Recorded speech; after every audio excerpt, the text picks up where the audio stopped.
إن الحمد لله نحمده ونستعينه ونستغفره ونعوذ بالله من شرور أنفسنا وسيئات أعمالنا من يهده الله فلا مضل له ومن يضلل فلا هادي له وأشهد أن لا إله إلا الله وحده لا شريك له وأشهد أن محمدا عبده ورسوله يا أيها الذين آمنوا اتقوا الله حق تقاته ولا تموتن إلا وأنتم مسلمون أما بعد فإن أصدق الحديث كتاب الله وخير الهدي هدي محمد صلى الله عليه وسلم وشر الأمور محدثاتها وكل محدثة بدعة وكل بدعة ضلالة وكل ضلالة في النار. Ayolah ikhwah, hari Jumat yang lalu kita sudah selesai membahas bab nawaqidul wudu, bab hal-hal yang membatalkan wudu. Kini kita akan masuk ke bab baru, masih kitabut taharah. Bab baru ini membahas tentang adab qada'il hajah, adab menunaikan hajat. Yang dimaksud hajat di sini adalah buang air.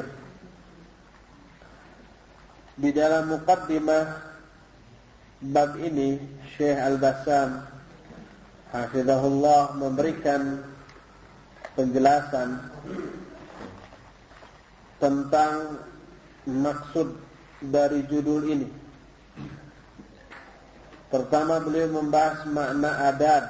Adab berasal dari kata adabtuhu adaban min bab daraba. Berasal dari kata adaba.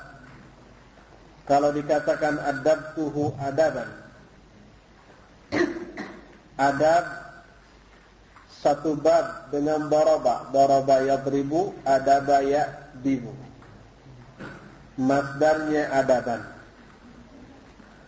Maknanya adalah allamtuhu riyadatan nafsi wa mahasin al-akhlaq.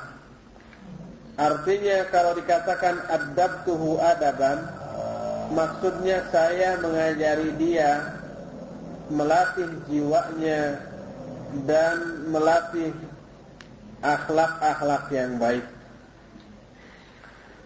Kata Abu Zaid Al-Ansari, al-adabu yaqau ala kulli riyadatin mahmudatin yatakharraju biha al-insanu fi fadilatin min al-fadail wal jam'u adab mithlu sababin wa asbab. Kata Abu Zaid, adab terjadi pada semua latihan-latihan yang terpuji. Yang dari latihan itu manusia bisa menghasilkan salah satu di antara beberapa keutamaan. Jamaknya adalah adab, alifnya panjang, dalnya juga panjang, adab. Seperti sabab, jamaknya asbab. Itulah makna adab. Adapun qada'ul hajah yukanna biha amma yuqbahu tasrihu bi dzikri. Qada'ul hajah ini satu sebutan untuk segala sesuatu yang kalau dijelaskan sebutannya sangat jelek. Qada'ul hajah, bahasa kita menunaikan hajat, atau bahasa Indonesia buang air besar. Tapi yang dibuang kan bukan hanya air, sesuatu yang kotor yang apabila disebut secara terang-terangan jelek kedengarannya. Wa adabu qada'il hajah yashmulu aqwalan wa af'alan yushra'u lil muslim ittiba'uha min al-ibtiadi 'anil nas wal istitari 'anil anzar wa ikhtiyaril makanil mutma'innil amin bihi min rashasil baul wa dhikri 'inda dukhulil khala' wa indal khuruj minhu wa hayyatil julus wal istidad bi adati at-tathhir min al-ahjar wa nahwiha wal ma' wat tahasha min at-tatahhur bil mawad an-najasah aw al-idham aw al-ashya' al-muharramah wal ibtiad inda qada'il haja an majalis an-nas wa marafiqihum al-'amah تحت الأشجار المثمرة أو استقبال القبلة أو استدبارها ولزوم السكوت حال قضاء الحاجة. Adab-adab dalam buang air di dalam menunaikan hajat mencakup baik berupa ucapan maupun amalan.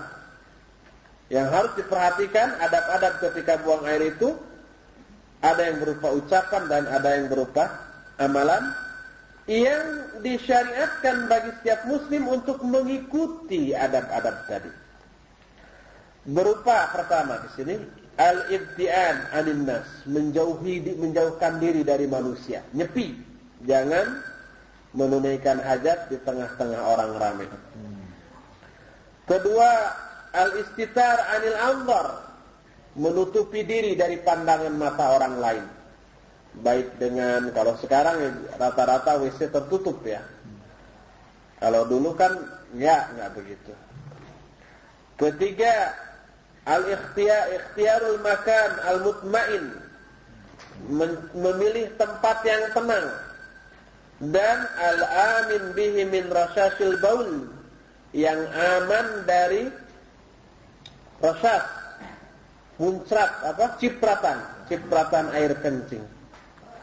Sebab kalau umpamanya kita kencing di tempat yang berbatu-batu menonjol, ketika air kencing mengenai puncak batu itu ada kemungkinan terciprat ke celana, ke kain atau ke kaki kita. Pilih tempat jatuhnya air kencing itu, yang kira-kira aman, tidak muncrat. Juga adab lain berupa zikir ketika akan masuk WC itu. Juga ketika keluar dari WC. Juga menjauhkan diri, juga memperhatikan hayatil julus, cara-cara duduk. Nanti ada beberapa adab-adab buang air besar ataupun kecil yang terbaik yang sesuai dengan sunnah, apa sambil berdiri atau sambil jongkok. Nanti ada penjelasan tentang hal itu. Dan mempersiapkan al-istidad, mempersiapkan alat-alat bersuci, baik berupa batu atau air. Boleh bersuci dengan batu, istinja. Dan menghindarkan diri dari bersuci dengan benda-benda yang najis, atau menghindarkan diri bersuci dengan benda-benda berupa tulang atau sesuatu yang diharamkan. Seperti yang tidak boleh itu ya, selain tulang apa? Kotoran binatang, kotoran unta gitu, yang sudah mengeras, mengering seperti batu, nggak boleh istinja dengan itu. Dengan tulang nggak boleh. Salah satu sebabnya diterangkan, sebab tulang itu makanan saudara kalian dari bangsa jin. Kasihan. Dan menjauhkan diri, menghindarkan diri atau menjauhkan membuang hajat di tempat-tempat duduk manusia. Biasanya manusia, orang-orang suka nongkrong di sana. Pas mereka lagi sepi, nggak ada, selek di sana, nggak boleh. Gitu. Atau di tempat-tempat yang biasa dipakai berteduh, berlindung, baik berlindung dari hujan ataupun panas. Seperti di bawah pohon yang berbuah. Atau salah satu adab lain, menghadap kiblat atau membelakangi kiblat. Ini tidak boleh. Istib'ad anil istiqbalil kiblah atau istidbariha. menjauhkan diri dari menghadap kiblat atau membelakangi kiblat. Makanya nanti kalau kita bikin WC atau kita buang air di masjid di mana, perhatikan kemana WC itu menghadap, ke kiblat atau membelakangi kiblat, itu tidak boleh. Harus bengkok ke utara atau selatan kalau di kita ya, karena arah kiblat ke arah barat, belok sedikit. Dan harus diam ketika menunaikan hajat itu. Nah, ini beberapa adab ketika sedang buang hajat. Nah, dalil-dalil tentang masalah ini nanti hadis selanjutnya dibahas. Kata muallif selanjutnya, "Tsumma qata'al kharij wa tatahhur minhu wa taharruz min ayyusibahu syai'un minhu wa ghairu dzalika min al-adab al-mar'iyyah fi hadzal bab fa inna asy-syari'ata al-karimah 'allamatna kulla syai'in wa sarat ma'al muslimina fi kulli amalihim wa tasarrufatihim walhamdulillah." Lalu terputuslah al-kharij, sesuatu yang keluar yang kita buang itu. Dan setelah keluar, tadi kan ketika buang air besarnya itu. Sekarang setelah selesai, tatahhur minhu, bagaimana cara bersuci dari kotoran itu. Dan menghindarkan atau memelihara diri jangan sampai terkenai oleh sedikit saja dari apa yang kita buang itu. Dan adab-adab lainnya yang harus dipelihara dalam bab ini, karena sungguhnya syariat yang mulia ini telah mengajarkan kepada kita segala sesuatu, dan syariat yang mulia ini telah berjalan beserta kaum muslimin di semua kegiatan dan aktivitas mereka, alhamdulillah. Jadi semua kegiatan kaum muslimin, aktivitas kita sehari-hari itu selalu ada aturannya dalam syariat. Itulah muqaddimah yang dikemukakan oleh Syekh Al-Bassam di dalam bab adabu qadail hajah ini. Kita sekarang masuk kepada hadis yang pertama dalam bab ini, atau hadis ke-76 di dalam kitab Bulughul Maram ini. Hadis ini diterima dari Anas bin Malik radhiyallahu anhu. Kana Rasulullah sallallahu alaihi wasallam idza dakhala al-khala'a wada'a khatamahu akhrajahu al-arba' wa huwa ma'lul. Kata Anas bin Malik, adalah Rasul sallallahu alaihi wasallam apabila beliau masuk khala. Khala ini sebutan lain untuk WC. Kalau hammam biasanya ada ruangan. Di ruangan, baik ada kambaknya atau tidak. Kalau khala itu di tempat yang terbuka, tapi sepi gitu. Khala itu secara bahasa artinya menyepi. Khala menyendiri, berkhulwat gini ya. Kosong. Sepi. Nah, karena orang yang buang hajat di zaman dahulu selalu menyepi, maka tempat membuang hajat itu disebut al-khala. Biasanya ada daerah di Saudi, sampai sekarang di pegunungan Arab Baduinya ada. Nggak ada WC, mereka suka ke tempat tertentu. Kalau di kita disebut jarian gitu ya. Jarian itu tempat membuang segala macam yang kotor-kotor, semacam sampah, beling, segala macam. Di sana ada al-khala namanya, khusus tempat buang air besar, tapi tidak tertutup. Tapi sepi, tempat terbuka. Dan tidak bau, karena apa? Kering. Di sana ada bangkai pun tidak bau. Ada bangkai kucing umpamanya di tengah jalan, nggak bau, karena apa? Karena mungkin bakteri-bakteri pembusuknya juga nggak ada, mati di sana. Termasuk itu, baik bangkai manusia umpamanya di kuburnya nggak begitu dalam, ada angin atau sedikit badai, si pasir-pasir yang menimbunnya tersingkat, mencenggul si mayitnya itu, mayit orang. Tapi nggak bau dan nggak ditakuti, sebab mereka yakin nggak mungkin hidup. Kalau ini kita menemukan mayat mencenggul, udah geger. Itu khala. adalah Rasulullah SAW apabila beliau masuk khala, maka beliau menanggalkan khatamnya, menanggalkan cincinnya. Hadis ini dikeluarkan oleh imam yang 4, yaitu Ashabus Sunan, Imam Abu Daud, An-Nasai, At-Tirmidzi dan Ibnu Majah. Dan hadis ini ma'lul.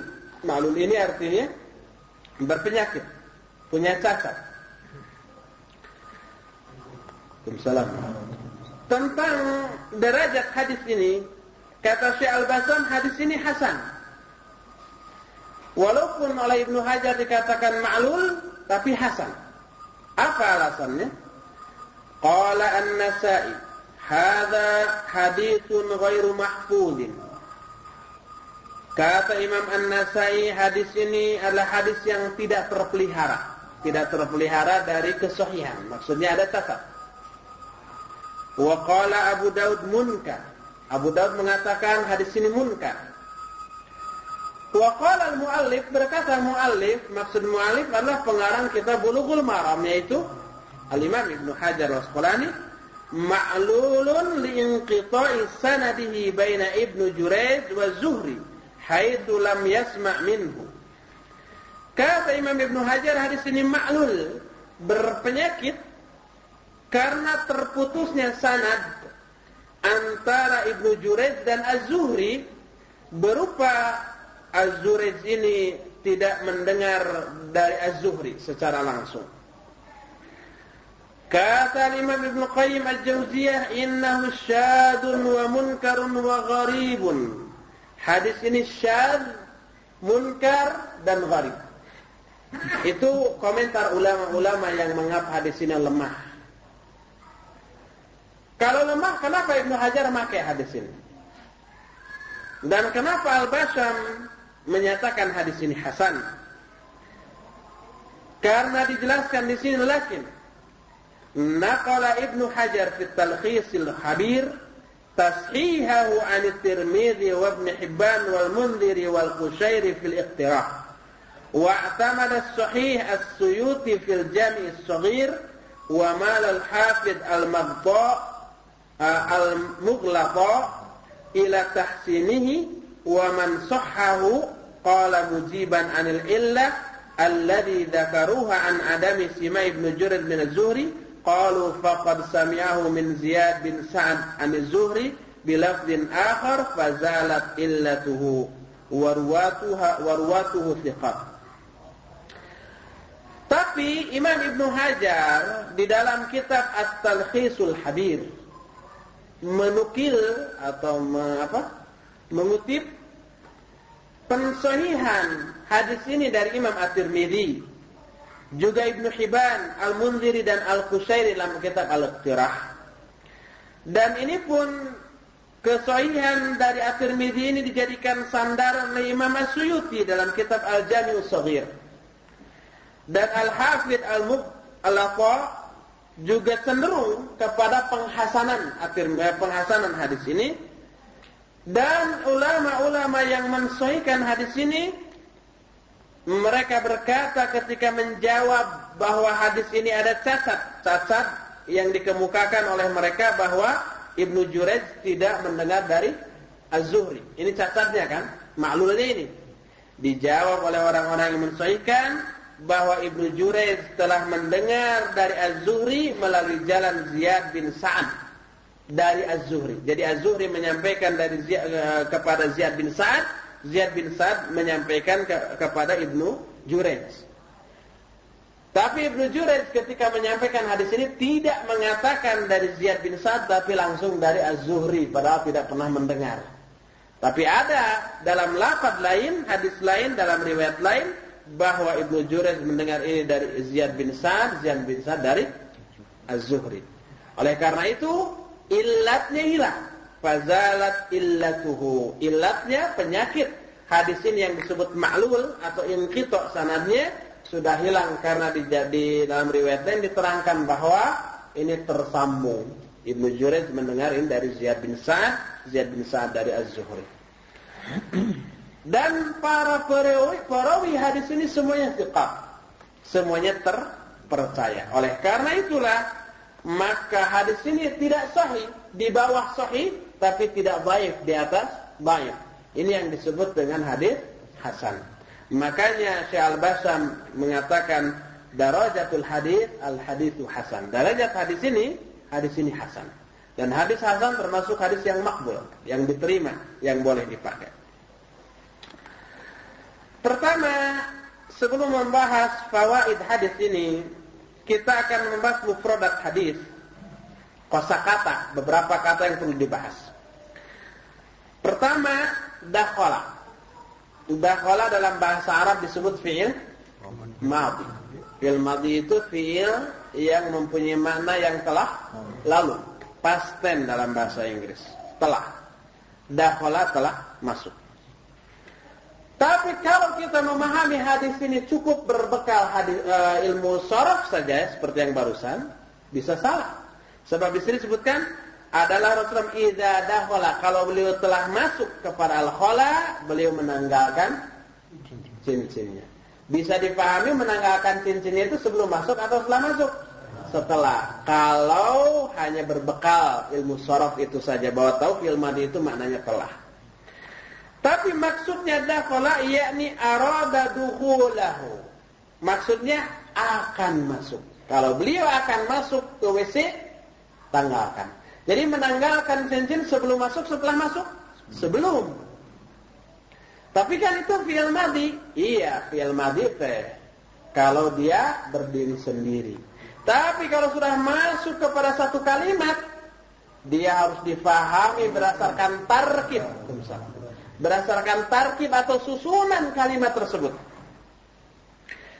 Contoh dalam Al-Quran. Kata Allah, فَإِذَا قَرَأْتَ الْقُرْآنَ فَاسْتَعِذْ بِاللَّهِ مِنَ الشَّيْطَانِ الرَّجِيمِ. Maka idza apabila qara'ta fi'il madhi atau mudhari'? Madhi qara'a. Untuk anta jadi qara'ta, telah. Jadi kalau ini berbekal ilmu sharaf saja, fa'idha, maka apabila qara'ta, kamu telah membaca Al-Quran, fasta'idz billah, berlindunglah kamu kepada Allah dari godaan setan yang terkutuk. Dari ayat ini bisa dipahami baca ta'awudz itu setelah baca Quran. Makanya pernah saya dulu di Salman dulu sekali. Ada khatib, setiap baca Al-Quran, setelah beresnya itu, a'udzubillahi minasyaitonirrajim. Bukan awal. Beres khutbah, saya tanya, Pak, maaf saya tanya, kenapa Bapak setiap selesai baca Al-Quran selalu ta'awudz, bukan ta'awudz dulu? Ini ayatnya, fa'idha qara'tal Qur'an fasta'idz billahi minasyaitonirrajim. Kalau kamu telah membaca Al-Quran, berlindunglah kepada Allah. Bukan di awal. Karena qara'ta fil madhi, kata dia. Nah, kebetulan waktu itu saya pernah belajar balaghah. Sudah dinyanyiin sih waktu itu. Di dalam balaghah itu disebutkan bahwa itu disebut majaz mursal. Fi'il madhi bermakna mudhari' atau mudhari' bermakna madhi. Kalau fi'il madhi atau mudhari' itu diseling atau diapit oleh huruf syartiyah dan fa jawab. Seperti ini. Fa idza, fa huruf syarat. Idza huruf syarat. Idza.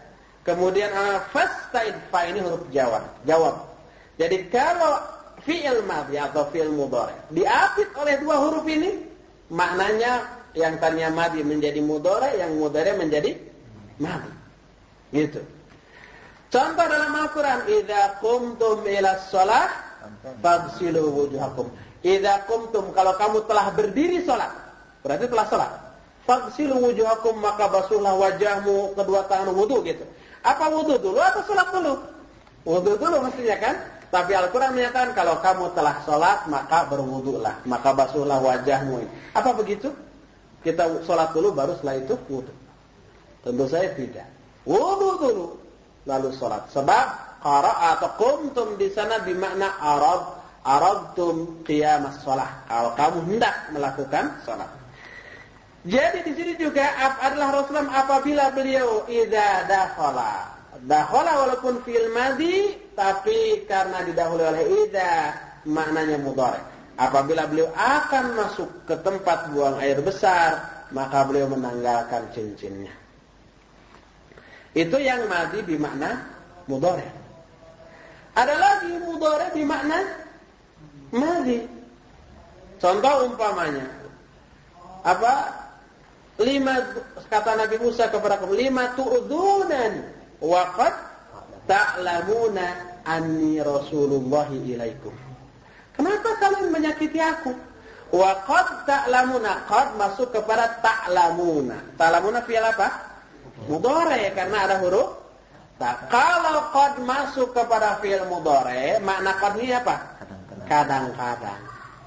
Tapi maknanya di sini qad ini bukan kadang-kadang, tapi telah pasti. Karena ta'lamuna di sini bermakna madhi walaupun fil mudhari'. 5 tu'dunani, kenapa kalian menyakiti aku? Wa qad ta'lamuna, para pasti sungguh kalian telah tahu bahwa saya adalah utusan Allah kepada kamu. Hal yang semacam ini banyak, baik dalam Al-Quran maupun dalam hadis. Makanya Ibnu Aqil dalam Syarah Alfiyah, di awal-awal membahas Alfiyah itu, bait awal kan dalam Alfiyah itu diawali dengan huruf fi'il madhi. Qala Muhammadun wa ibnu Malik. Ahmadu Rabbiyallaha khairu maliki. Qala, telah berkata. Muhammadun, Muhammad maksudnya Ibnu Malik, penyusun kitab Alfiyah itu. Nah, telah berkata. Padahal belum berkatanya, nanti perkataannya itu nanti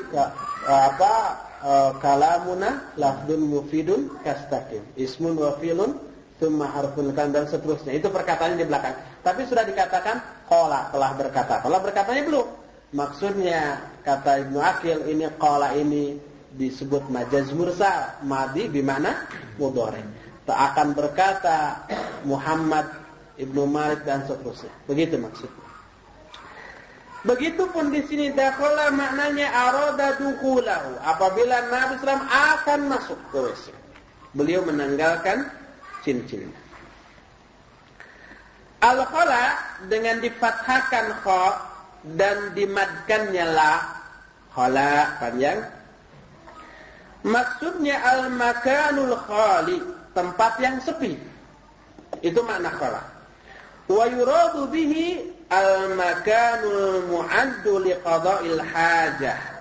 Fa in arada qada'a hajatihi bi fada'i fala da'iya ila ta'wilid dukhuli bi iradatid dukhul. Yang dimaksud al-khala adalah tempat sepi, maksudnya tempat yang disediakan khusus untuk buang hajat. Dan apabila seseorang ingin buang hajat ke al-fadha tempat yang sepi dan jauh dari itu, maka fala da'iya ila ta'wilid dukhul bi iradatid dukhul. Maka ini tidak perlu lagi untuk mentakwil maksud dukhul, maksud masuk di dalam hadis ini. Sudah. Assalamualaikum. Adapun khatamahu, khatam maksudnya cincin, disebutkan khatamtul kitab khataman wa khatamtu alai min bab daraba taba'at wal khatim bi fathit ta wa kasriha wal kasu ashhar. Khatamahu berasal dari kata khatam. Khatamtul kitab khataman maksudnya taba'tul kitab. Saya menerbitkan kitab, sebuah kitab. Satu bab dengan bab doroba. Doroba yadribu, khatama yahtimu. Itu makna asal khatama. Jadi aja paten kalau sudah dicetak. Makanya cap itu juga bahasa Arabnya khatam. Cincin juga khatam. Khatam bisa dengan difathahkan ta atau dikasrohkan. Bisa khatam, bisa khatim. Maknanya sama. Tetapi dengan kasroh itu lebih masyhur. Makanya kalau ada orang yang menyebut khatam atau khatim, maknanya cincin itu sama. Boleh dua-duanya.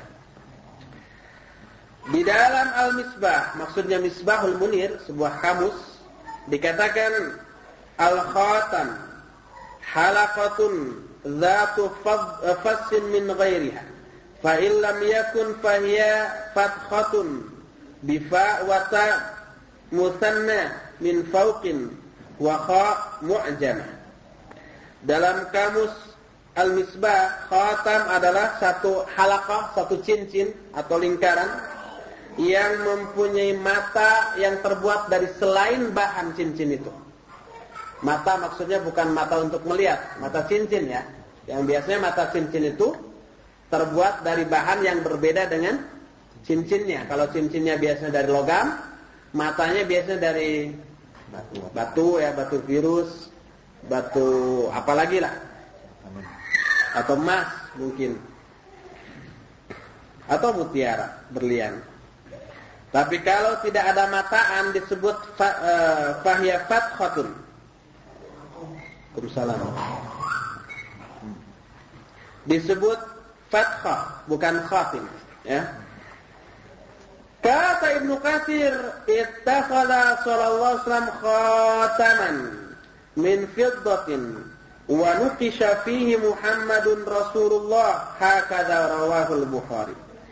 Kata Ibnu Katsir, Rasul sallallahu alaihi wasallam mengambil sebuah cincin, mempunyai sebuah cincin dari perak, lalu nuqisha fihi, diukir di dalam cincinnya itu tulisan Muhammadur Rasulullah, dan ini keterangan yang diterangkan dalam riwayat Bukhari. Jadi cincinnya itu juga berfungsi sebagai cap tanda tangan beliau lah. Kalau ngirim surat dicap begitu. Dari hadis ini Syekh Al-Basham hafizahullah mengambil setidak-tidaknya 7 faidah. Pertama, khatamun Nabi sallallahu alaihi wasallam maktubun alaihi Muhammadur Rasulullah, fakana la yadkhulu fihi al-khala wa yad'uhu kharijahu. Bahwa cincin Nabi sallallahu alaihi wasallam itu ada tulisan di atasnya Muhammad Rasulullah. Maka beliau tidaklah masuk kepada WC dengan membawa cincin itu, tetapi beliau menanggalkannya di luar WC itu, di luar tempat buang air itu. Itu faedah pertama. Kedua, karahatu dukhulil insan al-khala'a awil makan alladhi sayaqdi fihi hajatahu wa ma'ahu syai'un maktubun fihi dzikrullahi ta'ala aw asma'ihi wa sifatihi.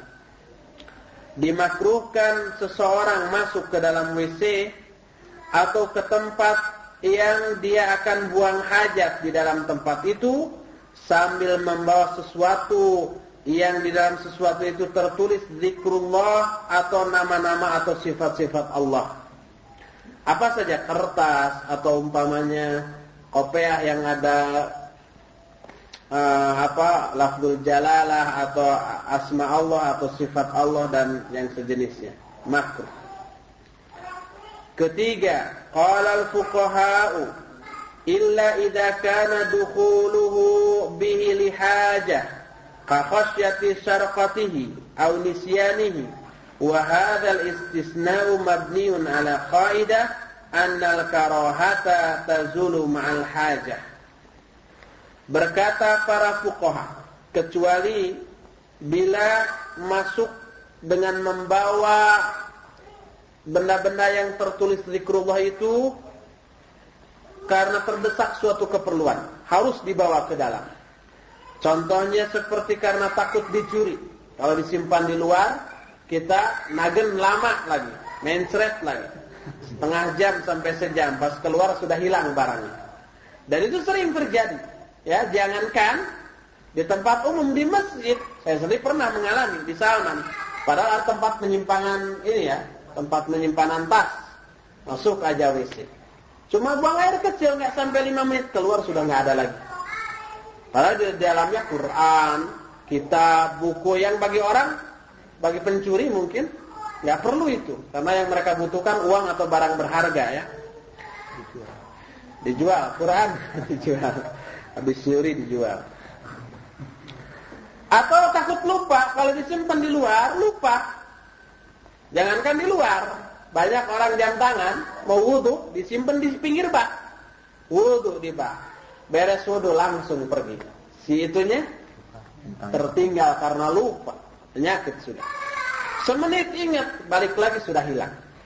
Kan gitu. Menguap.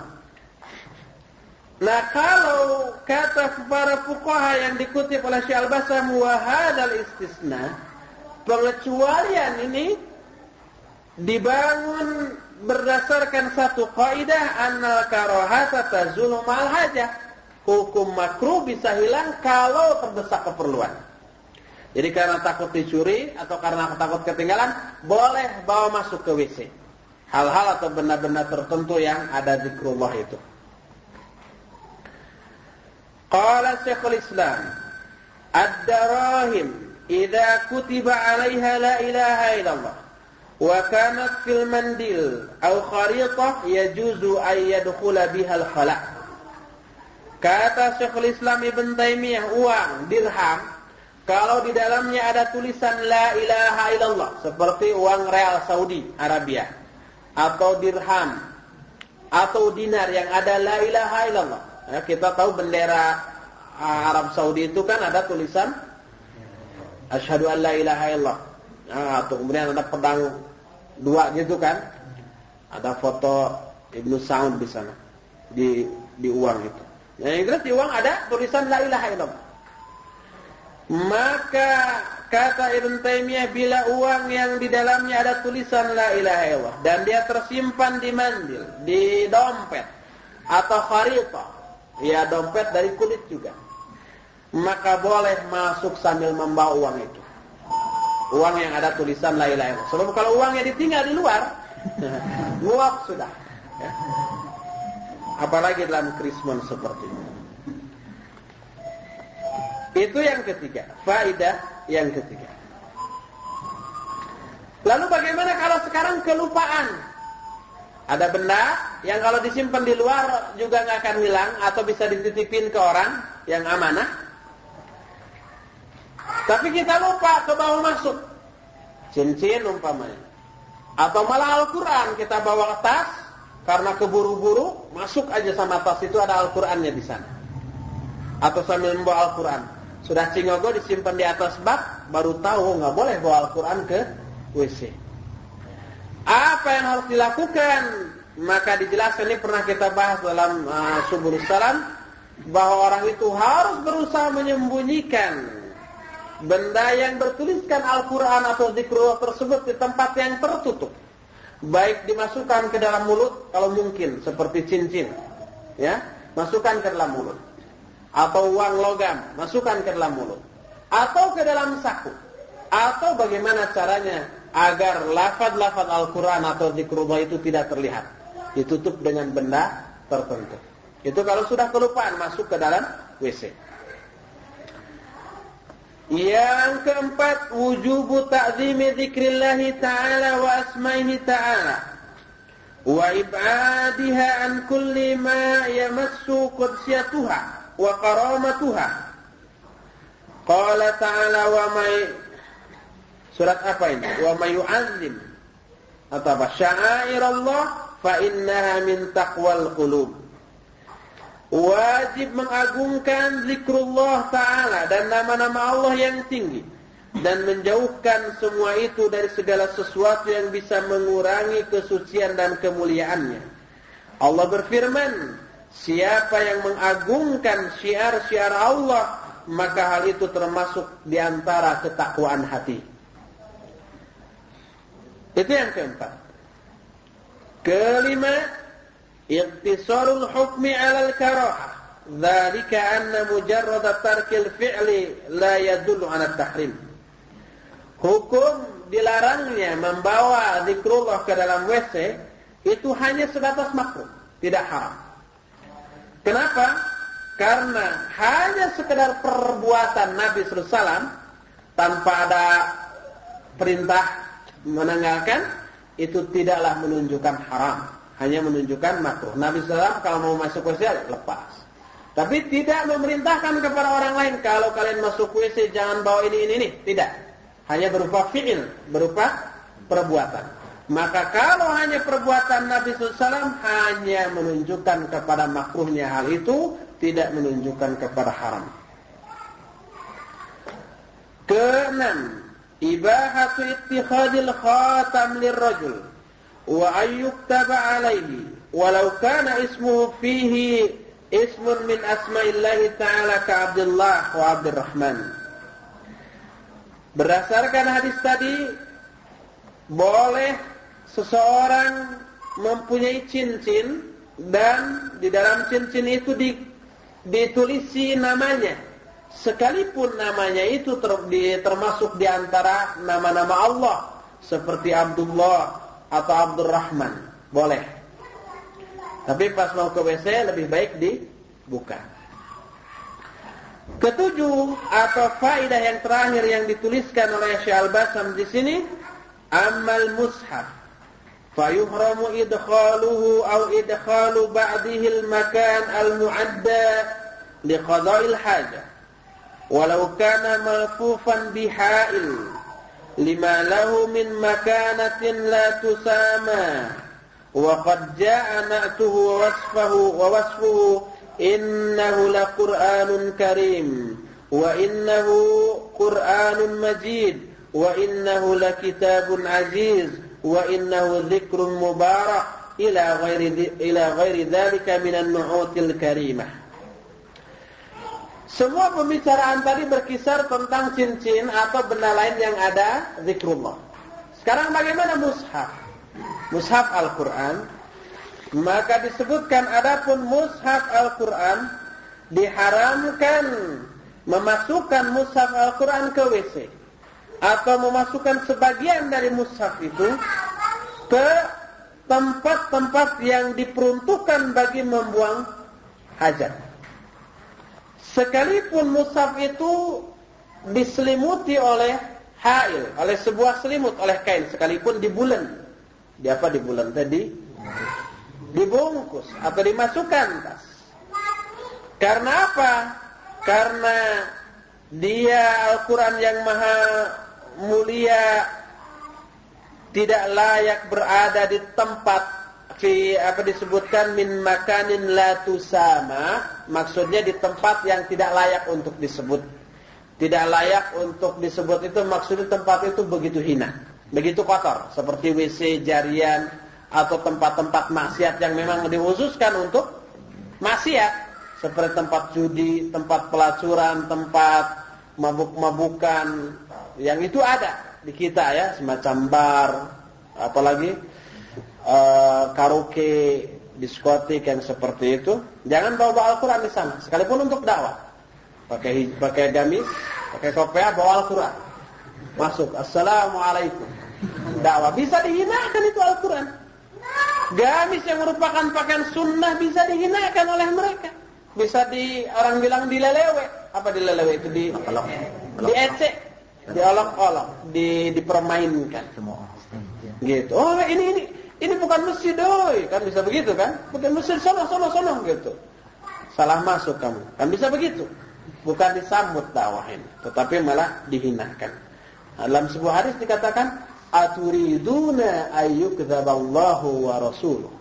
Apakah dengan cara kalian, dengan cara dakwah kalian yang salah, kalian ingin Allah dan Rasulnya didustakan oleh mereka? Kan begitu. Jadi mungkin orang mendustakan Allah, Rasul atau ajaran itu bukan karena ajarannya itu sendiri, tapi karena cara dakwah kita yang salah. Padahal Allah telah menjelaskan tentang sifat-sifat Al-Quran dalam Al-Quran. Contoh, innahu laqur'anun karim, bahwasanya itu adalah Quran yang mulia. Quranun majid. Terus disebutkan la kitabun aziz, Quran yang aziz, yang agung.